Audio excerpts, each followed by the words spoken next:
Another lecture. This is number 10. Topic 2.6, slavery in the British colonies. Our theme here is work exchange and technology. So we're going to talk about how the labor systems that were used in the colonies affected society overall. Our learning objective is explain the causes and effects of slavery in the British colonial region. So this is the first of two learning objectives that we have today. We're going to start with the causes and then start to see the effects of the use of slavery throughout. So let's start with the causes here. Key concepts 2.2, Roman numeral 2, letter A, is very long, and so it's been split up over several of these slides. It says all the British colonies participated to varying degrees in the Atlantic slave trade due to the abundance of land and a growing European demand for colonial goods, as well as a shortage of indentured servants. So let's start here with indentured servants. This was the system in which people would sell themselves into labor for 5 to 7 years in exchange of someone paying their passage across the Atlantic. At the end of that contract, the indentured servant could get land out of the deal, or they would get some supplies from the person who they've sold their labor to, and then they could start their own plantation with that supplies. On the top right here, you have an example of what an indentured contract looked like. And that was the most profitable way in order to get labor in the British colonies because it rewarded the plantation owners with more land. The crop that was being used in the, or that was being grown in the colonies also had to do with this tendency to prefer indentured servitude over slavery. Tobacco was the main crop that was being grown, and it was considered the poor man's crop because anyone could grow tobacco in a field of any size with very low overhead, meaning that they didn't really have to put that much money or invest in a lot of labor in order to grow it to make a profit. Meanwhile, sugarcane was supposed to be the rich man's crop because it took a very large operation in order to get sugar cane grown, refined into sugar, and then shipped out to Europe. While it was very profitable, it took a lot of money to get started, and so that's why in the Caribbean, in the West Indies, the enslaved labor was much, much more common.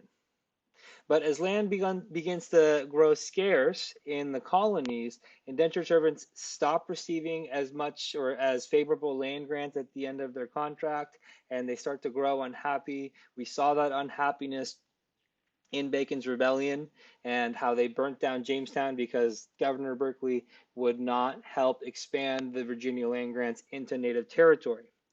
So then we start to turn to chattel slavery. The first enslaved Africans arrived in Virginia in 1619, but like I said, it won't become widespread until the late 1600s because it's still going to cost too much money. So the factors that led to that increase in the use of enslaved labor was that American farmers or British colonist farmers began to turn to new crops, rice and indigo. And so rice needed to be grown in a certain way, and it took special knowledge on how to grow rice. And the people that had this knowledge were enslaved Africans who had grown rice in West Africa themselves. There's higher wages in England, which means that there's going to be fewer people trying to sell themselves into indentured servitude. And then the end of the monopoly that the Royal African Company held in 1684 over slavery. They just could not keep up with the demand for enslaved labor, and so therefore the enslaved Africans were very expensive for plantation owners to purchase. After they lose the monopoly, other people can jump into the slave trade and increase the amount of enslaved Africans by increasing the supply. The price of an enslaved laborer is going to go down. So here's the next part of this key concept. It says small New England farms use relatively few enslaved laborers. All port cities held significant minorities of enslaved people, and the emerging plantation systems of the Chesapeake and the southern Atlantic coast had large numbers of enslaved workers. So you can see from the map that enslaved people made up a high percentage of the total population in the southern plantations, and they also held a higher number overall of enslaved people than the northern colonies or New England and middle colonies. Uh, in Virginia and South Carolina by 1750, at least half of the population was enslaved. Georgia had been the last colony to be chartered in the 1730s and tried to keep slavery out of it, but that did not last very long. And eventually, as you can see, a high proportion of the people in Georgia by 1750 were enslaved. But just because it was more prominent in the southern plantation states or plantation colonies, it did not mean that it did not exist in the middle colonies and the New England colonies. And this is underscored by the 1741 conspiracy. This was uh, a supposed plot to overthrow the white settlements in New York City. And because it was supposedly uncovered before it was to take place, 17 enslaved Africans were executed. They were burnt at the stake, as you can see in the image on the right side, for supposedly being involved in this conspiracy. Whether or not there was an actual conspiracy to overthrow the white people in New York is not fully known. But the fear of such an insurrection was enough for the white population in New York City to revolt and see the black enslaved population as suspicious.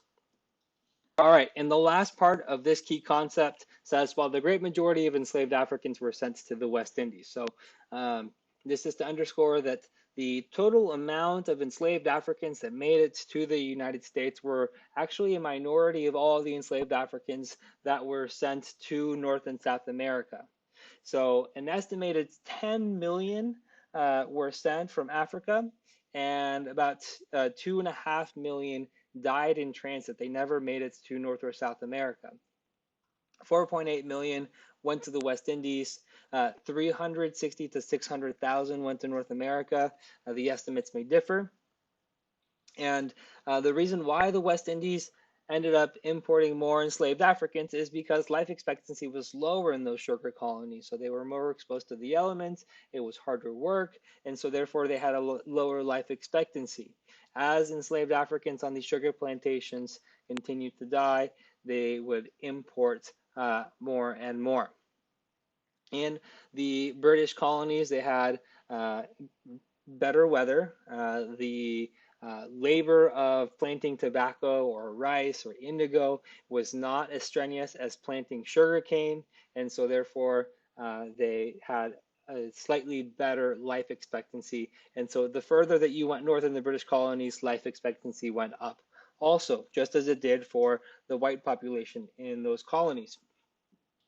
And then another reason why there was not as many enslaved Africans imported from Africa to North America is because eventually domestic slave trade is going to develop and there is going to be breeding. So the slave codes will be written in North America and the British colonies to where slavery becomes an inherited status, and now all of the offspring of enslaved Africans can also be sold into slavery. So it was more of a self-sustaining institution than it was in the West Indies, which is why it required less imports from West Africa.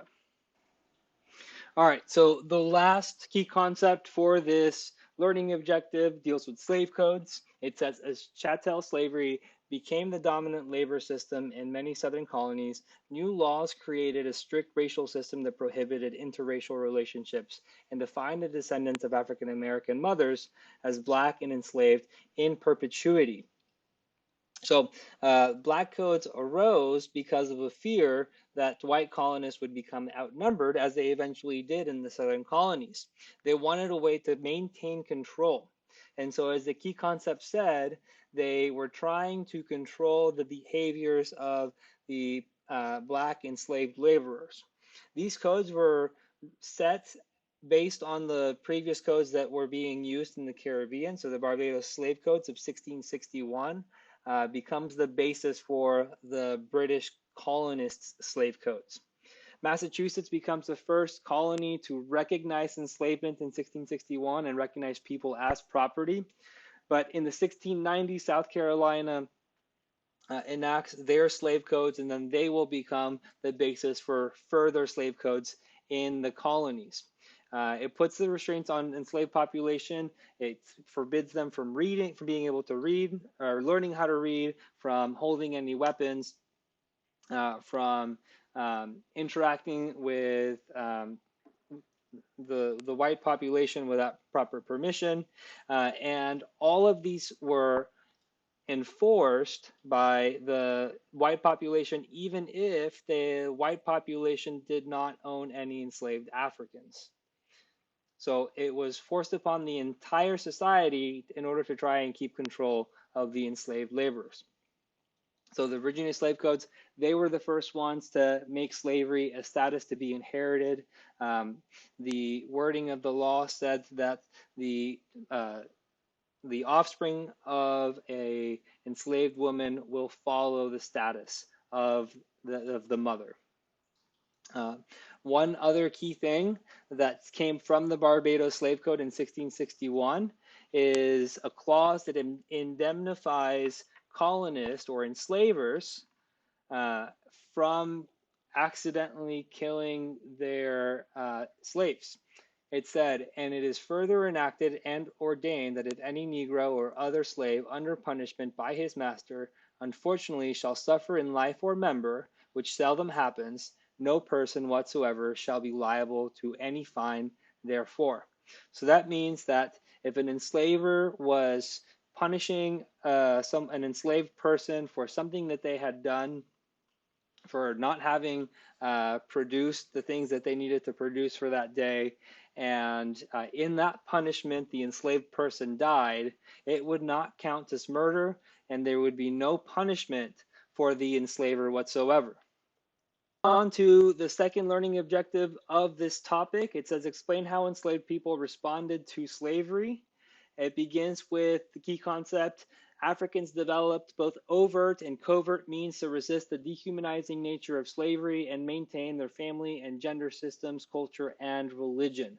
So to define overt and covert, overt means that it is being done outright, that it is visible, while covert means that it's being done secretly. And so there were instances of covert resistance in which enslaved people were trying to undermine the control of the enslavers. They would break tools, they would fake being sick, they would work slowly. And some of these things ended up feeding into the stereotypes of enslavers about enslaved Africans. They would think, oh, this person is always sick, or oh, they're working so slowly, that means that they're lazy.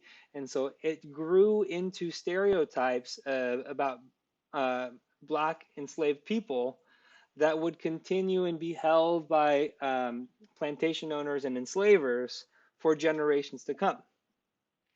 Other ways in which enslaved people would secretly try to resist their enslavement is that they would try to continue to practice their traditional religions, and they would incorporate those religions into Christianity, which is the religion where they were forced to take up.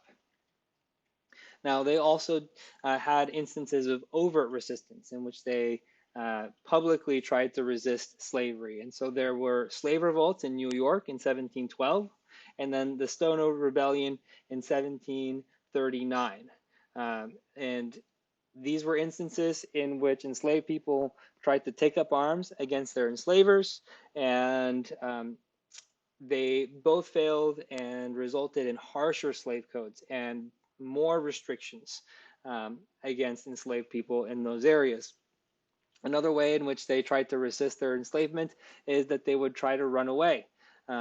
The bottom left, you see an ad in which Thomas Jefferson placed in a newspaper advertising that one of his enslaved workers has run away.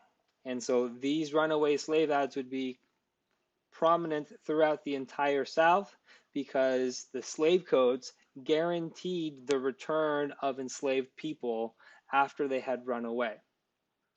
All right, and the last part of this key concept says, while the great majority of enslaved Africans were sent to the West Indies. So um, this is to underscore that the total amount of enslaved Africans that made it to the United States were actually a minority of all the enslaved Africans that were sent to North and South America. So an estimated 10 million were sent from Africa, and about 2.5 million died in transit. They never made it to North or South America. 4.8 million went to the West Indies. 360 to 600,000 went to North America. The estimates may differ. And the reason why the West Indies ended up importing more enslaved Africans is because life expectancy was lower in those sugar colonies. So they were more exposed to the elements, it was harder work, and so therefore they had a lower life expectancy. As enslaved Africans on these sugar plantations continued to die, they would import more and more. In the British colonies, they had better weather. The labor of planting tobacco or rice or indigo was not as strenuous as planting sugarcane, and so therefore they had a slightly better life expectancy. And so the further that you went north in the British colonies, life expectancy went up also, just as it did for the white population in those colonies. And then another reason why there was not as many enslaved Africans imported from Africa to North America is because eventually domestic slave trade is going to develop and there is going to be breeding. So the slave codes will be written in North America and the British colonies to where slavery becomes an inherited status, and now all of the offspring of enslaved Africans can also be sold into slavery. So it was more of a self-sustaining institution than it was in the West Indies, which is why it required less imports from West Africa. All right, and let's do a quick recap here of everything that we talked about. The British colonies began to adopt enslaved labor as a major source of labor, and especially the southern colonies. Again, this is the cause of why the colonies turned to enslaved labor. Indentured servitude was no longer profitable for those plantation owners. The majority of enslaved people were sent to the West Indies. Slave codes were adopted by colonial governments to maintain control. So these are the effects of the colonies turning to enslaved labor, and then the different ways in which the enslaved people dealt with slavery, the overt and the covert ways that they resisted their enslavement. So that is it for this lecture. We have just a couple left here for period 2, and I'll see you next time.